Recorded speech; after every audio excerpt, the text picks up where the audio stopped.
revamped.com, host of the early game on 107.5 The Game. But most importantly, he is our lone defensive player here that joins us every week. The rest of those offensive guys, Orth, Garcia, DeMarco, Strickland, Flint, when he shows up, nobody wants to talk to those guys. They want to hear from Preston Thorne. Hey, buddy. What's going on, fellas? How y'all doing today? Well, you know, come on, Preston. You know the drill. It's always good when you win. It's definitely, you could ask Strick, man. We would have had our Victory Monday meal for Coach Olds. He would have brought in some steaks. We would have been eating like kings. It's always good on Victory Monday for sure. Man, Mike learned this the hard way. I learned this the hard way. You learned this the hard way. When you lose, just you feel like a therapist, but we don't have to worry about that this week. South Carolina what's so funny about that? The whole time I was like, man, I want to have a really fun show on Monday. And, it was 10-8 going into the fourth. And I was like, okay, this is going to be interesting because I thought we were better the whole time. I just didn't know whether, how the game would turn out because it was week one. But anyway, it was a lot of fun. Well, you just kind of walked right into it. Mike and I were just talking about this. Look, week one, again, Josh Pate said this last week, and he is spot on. And his voice is larger than ours. We've been trying to say it too, so we'll use him to echo it across the country. Nobody knows anything anymore. Yesterday's college football isn't today's college football. North Carolina played last night. I don't think they're very good, but they also have 70 new football players, right? Like new faces and new places. You're getting guys accustomed to doing things they haven't done when the bullets are flying. Week ones can be quite interesting, and quite honestly, sometimes you don't even know who you are till week 3 or week 4. We talked about this with you just a couple of weeks ago. But when you've got good players and you can make big plays, you can cover up some of that stuff. And South Carolina had better players on Sunday, and they made the biggest plays. Yeah, you just don't want to make any mistakes, any crucial mistakes. Again, I go back to, I played for Coach Holtz, and he would always be like, early games, you just don't want to give anything away, especially if you're the better team. Don't give the other team opportunities to make plays or to get a cheap score or to win a field position battle based on something that you did, because I always believed that we had more talent than Virginia Tech. But that's not necessarily what wins, especially early in the season. So they took care of business early because week ones are tricky. You can ask any coach across the country at every level. It doesn't even really matter. We finna start the NFL here week one, and you're gonna see some silly things happen in the pros. It's just what it is. Mm-hmm. Agree with that. Let's to the butt and gut portion of this. We've talked the defensive line to death. Preston, I loved watching Nick Barrett play football on Sunday, by the way. But what was your takeaway from especially the interior? Yeah, man. Okay, so I think maybe last time we talked, I said it might look a little different than it did last year. Just because there's different body types, different skill sets, but that doesn't mean they're not going to be effective. And those dudes played really well. Jamie, I texted you during the game. I said, "Hey, Markel's a little gassed. We need to. It looked like his light was blinking a little bit. But he played really well, and Nick played well. Gabriel Brownlow-Dindy, I think he had the highest PFF grade. Played really well, and what was cool about Gabriel Brownlow is that he graded out, I think it was like 88 or 89 with PFF, which I don't know how they figure out their grades sometimes. Let me put that as a disclaimer. But he did that without having really any counting statistics. And that just means he was playing his gap, he was fundamentally sound, doing all the things that you look for in interior linemen. And I thought it was really fun to watch those guys inside. Mm-hmm. How about the linebacking core? Come on, man. That's what you need when you have these type of dudes up front. It looks like, and I don't know, but it looks like it's going to be a defense where the D-line are holding up, playing their gaps, taking on blockers, and then letting their linebackers use their athleticism to run side to side. And J.O. Aronco, he made one play. I almost jumped out of my seat. It was like in the second quarter, he chases the dude down, goes underneath the block, makes a play on the sideline, and I was like, whoa, who is that? And you kind of the coaching staff had promised us this. Everybody was saying this, but it's kind of cool when you see it with your own eyes. Oh, I agree with you there. I felt like at times, again, we just mentioned this in the opening segment as well, that some of the things I thought would be issues were, but they're correctable issues. Just keeping your eyes in the right place and things like that. But Preston, those are things that they can fix Monday through Friday. Yeah, those things that comes with experience also. Especially again going back to the week one idea, the game is moving a little bit fast. You're pumped up on adrenaline. You're reacting more than you would instead of taking that that linebacker read step or flow step or whatever the case is. I think that all comes with experience. But what you cannot correct or coach is speed and aggressiveness, and they have that in spades. It seems like. Yeah, Fred Johnson's a different player, Preston. I'm not, not going to. This isn't bagging on anybody else or underselling their talents or their production level or their value to the football team. Sometimes you just look out there and a guy just looks different, and he just looks different. Yeah, it's what it kind of he reminds me of in what's becoming like a lineage of these long athletic linebackers. I was thinking like Ernest Jones and Sky Moore. These guys that they could be tweeters. They could play almost any position on the field if you wanted them to play there. But their ability to play in coverage, to go backwards and to go forwards and go side to side at tremendous speeds, he definitely looks like he's going to be one of those dudes. There's a lot of those dudes. One of them moving back up front is Dylan Stewart. I mean, Dylan, they did a nice job with him early, and then it's like he had enough of that. You know what I mean? Like, I've just kind of like when Clowney used to, yeah, man, I've just kind of had enough.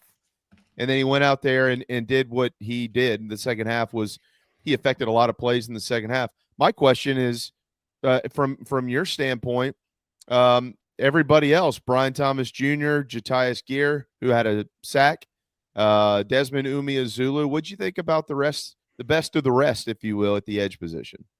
Yeah, I mean, all you're going to be asked to do is play with effort because that guy on the other side is going to get all the attention. And so you're going to have all the one-on-one opportunities that you want all year. They have to take advantage of them. I thought they played hard. I thought they played well, which are two different things. But they did both of them on there a lot of snaps. So that's all you can really ask for. And when Dylan holds up his end of the bargain, it's really fun to watch. We're going to get to offense here in just a second. Out of curiosity, to kind of help level this conversation out a little bit here, bring it into perspective, if you will. How about Virginia Tech, who did replace a bunch on the offensive line? You get to see Kyron Jones at quarterback. They've got a nice group of running backs. Marcellus Hawkins, the transfer from Central Missouri, is a quick little booger. We saw him the other day, and I got to give JC some credit. I downplayed him in our preview show on Friday when it came to the wideouts. Those guys were better than I thought that they would end up being. So, when you're kind of piecing all this stuff together, like the Hokies had to do in the offseason offensively, what did you see from them? They made a couple of plays where all you can do is just tip your hat to them. Like, man, good play. We'll line up again and try it again. There was a couple of contested catches. I forget what dude's name. He almost made the catch on the sideline with one arm. It was almost like, man, he made another one. Those receivers were really impressive. And I don't think some of those statistics are really informed how the DBs actually played. I thought they, for the most part, played really aggressive and really, really well on playing the passes. But Virginia Tech was there was a formidable opponent. I thought we were better. I thought that going into the game, but I think it was a great test. And like I said, this is almost a perfect week one result, in my opinion, because you win the game first and foremost, but there's still so much that they can go back and correct and teach and go back over. And you can hold them and say, hey, you were good, but you weren't that good. Let's, all this, all the stuff that coaches dream about, right? The coaches love to have those things where they can hold those players, hold them accountable and move forward. So I think it was almost a perfect week one result. Preston, one question I have on the on the defensive side, and time will tell what Virginia Tech really is on offense. I thought they were overmatched, quite frankly, by Carolina's athleticism. But from a schematic standpoint, can you think of one thing that Carolina did that really stymied them? Because they had a difficult time from large pockets of this game, moving the ball and obviously putting points on the board. I think if you watch there, I think Clayton, especially with the type of defensive lineman that they have, you saw Clayton move to a little bit more of the three linebackers back there, where you take advantage of some of that speed. And I think we might see a little bit more of that this year because they feel like they have three really capable athletes back there with the D line being more run stoppers, pluggers. You might see that a little bit more. So maybe them being multiple was a thing. But to be honest, Mike, man, hey, if you got number 6 coming off the edge, a lot of things can work. Yeah. You know what I'm saying? Yeah. Like you can do it. It's you can do a lot. It makes your job a lot different as a DC when you have somebody that can put consistent pressure on the quarterback. Mike, there was a play in the game. I got to go back and remind myself what quarter it was in. I feel like it was in maybe the third quarter. But Stewart fired off the ball so fast, he kind of turned around and was like, "Oh shit, I ran right by the quarterback." It was like, no, come back this way. He's over here. Yeah. He's got the potential to do that on a lot of plays. I mean, it was a lot of plays. I don't think he can collapse a pocket as good as anybody in the country. I mean, and even if you've got him blocked, if you're using 2 or 3 guys to block him, you're doing that at your own peril because that's leaving other places to get pressure. So no, he's a hellraiser. He's a special. The fact that you've got him for 2 more years, that is that's pretty alarming to think of just how good he can become. I'm just to kind of sorry to interrupt, but it's okay, just to kind of, I don't want to say dream a little bit and not trying to magnify. We don't want to magnify after week 1, and I get that, but I'm just talking about the pure athlete. Like Carolina Preston just kind of made this point a minute ago. They're back what Coach Tanner used to do with baseball, Mike. Remember when Coach Tanner used to say, no, we don't rebuild. We reload at South Carolina. We're not rebuilding around here. And feels like you look around the field, you're like, well, that Cisse kid, he's a pro. Fred Johnson's a pro. Dylan Stewart's a pro. I mean, there's a lot of players. Like South Carolina replaced good players with good players, and it didn't take 2 years to get there. No, and you're developing them, right, Preston? I mean, you're getting the athletes in, and then you're making them better players once they get in, and that culture just continues to feed off itself. I don't think it could be in a much better place on that side of the ball. Yeah, and to bring the idea of culture in, to me, one of the coolest plays was Nick Harbor making that play on the punt team, because that does not have to be a thing. And I said this earlier. There's several wide receiver ones across the country who are not playing punt team, and if they are, they're pouting. They're not really running. They don't want to tackle. And that's just kind of how a lot of receivers are. And I think it really speaks to Nick as far as him wanting to do that, him willing to do that, and also maybe the culture that's built around, hey, we expect our best players to play and participate on special teams. To me, I was like, oh, that's something that's a little bit different because you do not see that around the country. That's an awesome point, and you're right. He tackled him. I mean, he hit him hard. I mean, that wasn't like, let me just drag this guy to the ground and get out of here before I twist an ankle or something. And he popped him, and he was happy to pop him and celebrated as well. All right, so let's talk about Nick on the offensive side of the football. It's getting some play. I was watching Read and React this morning. It was actually a pretty good show with Roman Harper and Mike's boy, Cole Kubelik, who JC still says Kubelik for some reason, but we'll get him there eventually. And they were talking about Nick Harbor and just how comfortable he now. Matter of fact, they made the comment, if Nick Harbor can catch, watch out, rest of the SEC. And the other day, I know he dropped one. That was kind of a little crossing route there. Hit him in the hands, should have had it. But outside of that, what did you think overall? Route running, catching the football, doing the little things. He's starting to look like a football player. He's starting to look like a receiver. he's always been an athlete. We knew that. He's always been a freak of nature with his his measurables. We got that. But there were times that he didn't look like a football player. He just looked like somebody who he had on the football uniform, but he wasn't a football player. And you could and last on Sunday, he started to look like a football player. Just some of his movements, the tackle on punt team, being able to make plays. I just think he's coming along. And what I guess I didn't realize, and what maybe a lot of people just didn't understand about him, is that he was not trained as a receiver one and really as a football player. He would just go out there and make some plays. And so he's learning this whole idea about being what a wide receiver is, how to play wide receiver. So it's a developmental process, and it seems to be working. He had 7 targets and 3 catches. Again, one of them was taken away from him. That it's the rule, not the call. The call was right. The rule isn't, but that's for another day. But clearly, you could tell that they've been working on this in the offseason. Just the connection was there. I mean, he was generally his number one guy. The thing that's going to continue to help this is what happens up front, Preston, and there's a lot of conversation about the offensive line. What was your takeaway? Well, it did not look as good as anybody would want it early. I would love to maybe hear from, listen to Strick or some of those guys to see what they saw. Because sometimes it's not as good as it seems, or it's not as bad as it seems. There's some technicalities that have to be working there. But just from my naked eye, it didn't feel like they were able to establish a line of scrimmage when they needed to. We had to rely, think about towards the end of the game. Yes, we have Superman back there. Yes, Superman can put his cape on and make a play, but you would rather be able to give it to a running back and ice the clock. And I don't think we felt like we could do that with the way the line was blocking. If those issues persist, what's the answer? Ooh, that's a big question, Jamie. It's a big question.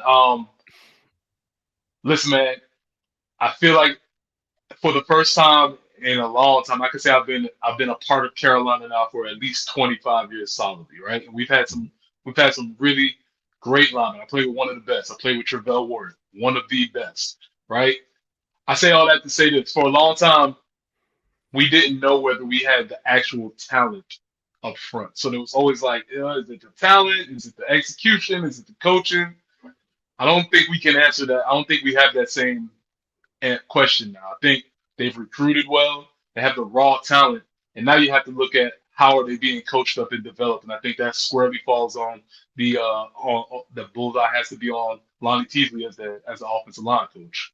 Okay. I mean, that's fair. Again, it's not wrong to say that. They honestly, at the end of the day, they didn't play well. They gave up 4 sacks. They could have given up 7 or 8 if it wasn't for Superman, as you just pointed out a moment ago. I don't think that we got a fair evaluation of the running back room. The plan was to play them all.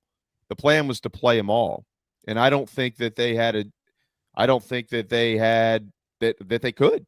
I mean, they didn't. They have a general idea of the pecking order in their head, right? So if things aren't going well with this guy, and this guy, it's hard to get the next guy and the next guy in there. So I think we're still in wait and see mode with that entire room. Although we've heard good things. We know they got good talent. I expect to see them all probably this weekend against South Carolina State. But up front, they just didn't do enough to give these guys an opportunity to expose themselves a little bit. Yeah, they did not. They didn't. And I wonder. Obviously we don't have depth charts, so we're not really privy to all the information as far as that's concerned.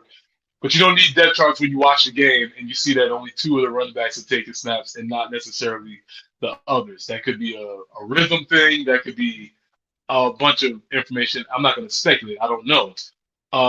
But after this weekend, moving forward, you'd like to see them be able to establish the run early and let all those backs get carries, and let's see what they can do in the run game. I think that's probably, for me, that's priority number 1 coming into this week.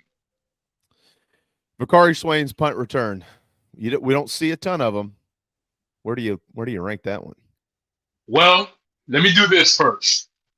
I will confess. I was one of the ones yelling at my TV, Shane, just take the ball, please, please. And the 5 yards. Just take the ball at the 5 yards, please. Just no, don't do it. And to Shane's credit, him being in the building, him knowing his guys, him knowing the situation, it worked out really well. They made a great play, executed on so many different levels, from the return to the blocks or the non-blocks that players didn't do. I mean, it was phenomenal on every single level. So shout out to all of them, Shane, Joe D, whoever made that call.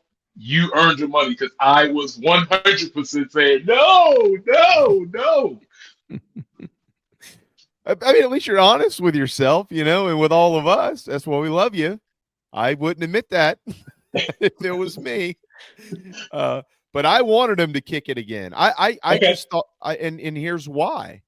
Mike said it earlier. I agree wholeheartedly. I thought that was an opportunity. I didn't know if they would take it to the house. I wasn't like, oh, let's take it to the house here. It's not that easy. But I wanted to see if this special teams unit could come up with a big play. I was actually more thinking maybe they block it or something like that. And because they needed a spark, it was just so stalled out. But what happened after that, I think, was just as important. It was complimentary football from there on in, Preston. And that's, again, how you win games. Okay, we gave up a field goal. 3 plays later, we got a 64-yard touchdown pass. Virginia Tech gets the ball back. They're down by 13 points. They throw a pick. Peyton Williams ends the game, basically. He's got sucker on and runs the clock out. That's how you do it. That's how you do it right there. That's it. That's the script. Yeah, and I guess what the calculus on that decision for Shane is that they know they take special teams seriously. They know they work on it. They know it's something that, as a program, they have gained an advantage on. Because I'm gonna just be honest, man. Everybody says they pay attention to special teams, but that's not the case everywhere. It's not. Everybody does not take it as seriously as it should be. That's just a fact. I mean, and so with them using that as part of the program's identity, I totally understand why you would make them do that, because you brought up a good point. Maybe we get a block. Maybe we get a return. Maybe he shanks it. Whatever the case, a lot of things can happen. And if your identity as a team is based on we excel in special teams, then that's why you make that decision. Mm-hmm. That's a great point.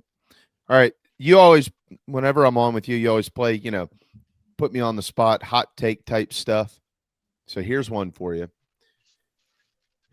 And if the answer is no, who is it? But you got to give an answer. You have to give an answer. Okay. Is Lenore Sellers the best player in college football?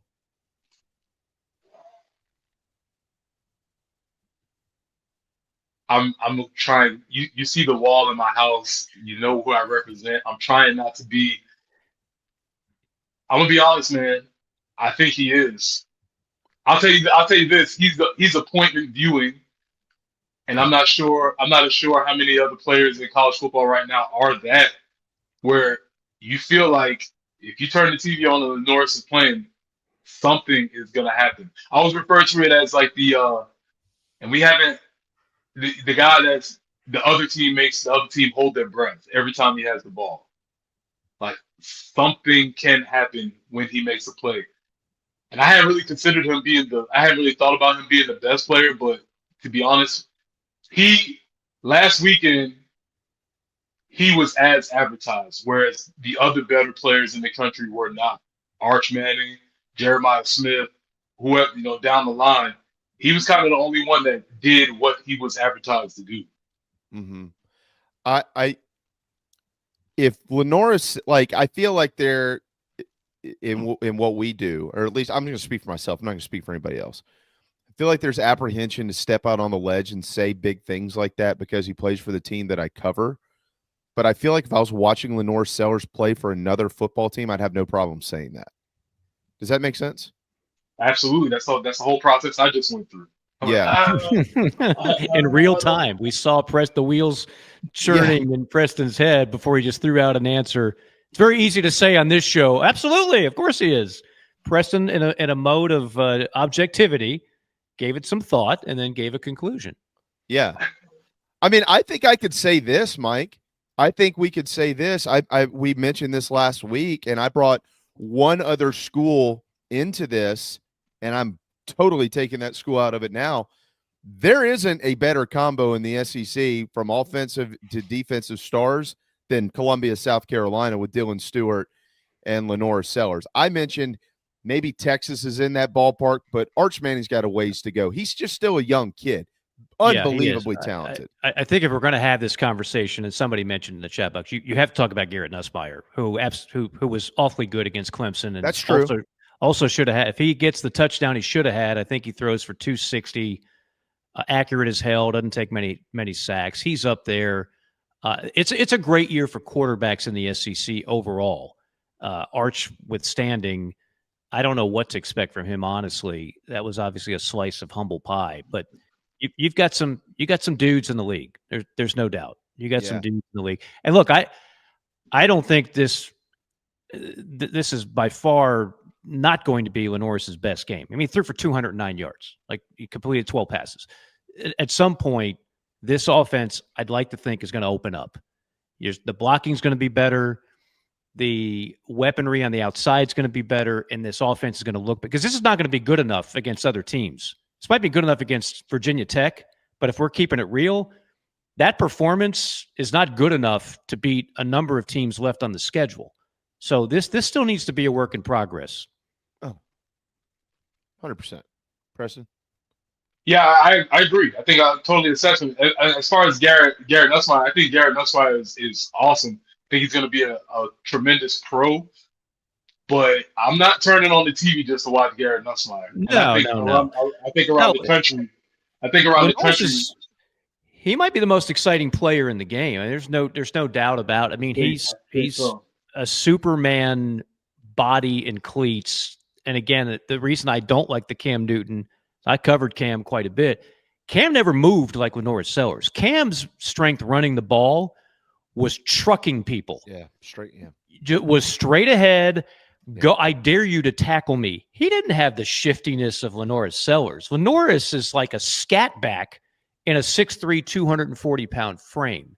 That's the difference. He really runs more like Lamar Jackson, but he's clearly bigger than Lamar Jackson. So, yeah, there's no question. He is going to put together what we call a sizzle reel that is going to be second to none, right? In terms of a highlight, he's going to make plays that just no one else is going to make.